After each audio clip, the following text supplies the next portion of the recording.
Тэгэхээр хэдэн жилийн өмнө Дархан уул аймгийн Хонгор сумын төвд цианат натрийн ашиглан алтуугааж байсан хэрэг гарч байсан билээ.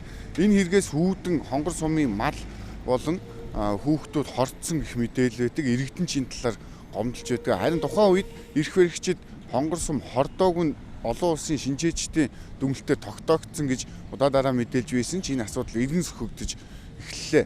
Энэ асуудалд дөрвтэй хариулт олох зорилгоор олон улсын шинжээчдийг авчирж шинжилгээ хийх гэж байгаа юм байна. Хэрвээ Хонгор сум хөрсөн бохирдолтой цианат натрийн хорцсон гэж дүгнэлт гарах юм бол энэ сумыг нүүлгэн шилжүүлэх тухай асуудал яригдах гинэ.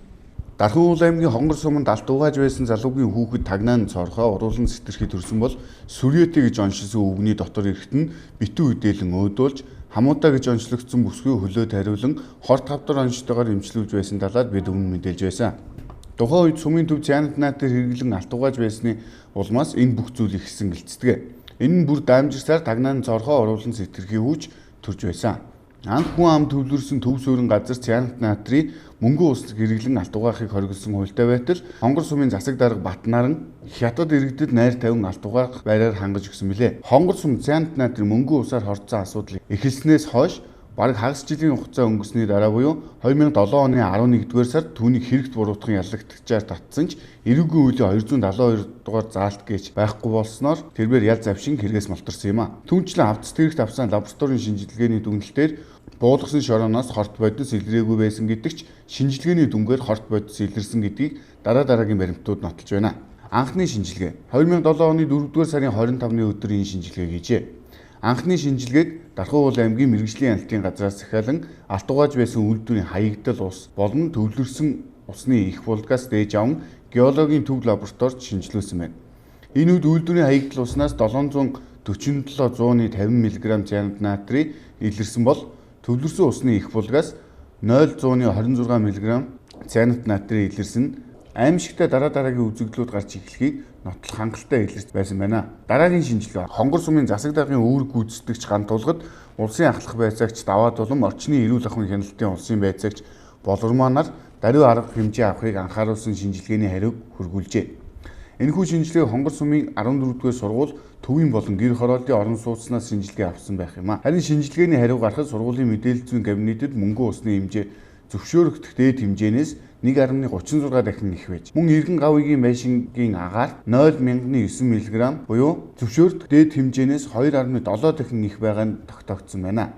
Тэгэхээр тэнд юунаас олж хордоод байна, яасан гэдэг дээр мэргэжлийн экспертүүдийн дүгнэлтийг хүлээж байна. Тэгэхээр бид нар энэ дээр өргөдлийн байнгын хороо хуралдаж шийдвэр гарна. Магадгүй тэр үед үнэхээр тэнд хүн иргэд амьдрах боломжгүй тийм нөхцөл байх юм бол тэр сумыг шилжүүлэх өөр газар одоо сумын төвийг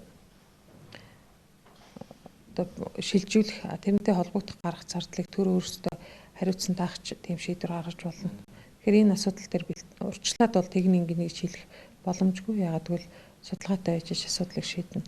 Дархан уул аймгийн засаг даргаар ажиллаж байсан бөгөөд өдгөөгийн улсын хурлын гишүүн Хаян Хэрва энэ талаар сөхөх болгонд Хонгор хордоогүй гэх үгийг хангалттай хэлж ирсэн. Тэгвэл тэрээр хэлснээсээ төсөөр баримтыг тухайн үеийн эрүүл мэндийн сайд туяад явуулж байсан юм байна. Эрүүл мэндийн сайд туяад хаягдсан 2007 оны 8 дугаар сарын 2-нд явуулсан Дархан уул аймгийн засаг дарга Хаян Хэрва гэсэн нийлбэчигт 2007 оны 7 дугаар сарын 9-ний байдлаар агаарх буй мөнгөн усны хэмжээ зөвшөөрөгдөх дээд хэмжээнээс 1.8-аас 9.7 дахин их байгаа нь тогтоогдсон гэдгийг дурджээ. Дээр нь сумын хүн амын харшил хордлого игс нийт хүн амын 67.4% нь ходоод гидсний өрөвсөлтэй харшил хордлогын гаралтай гүвдрүү тууралтай гэсэн дүгнэлт гаргасныг танилцуулсан байна.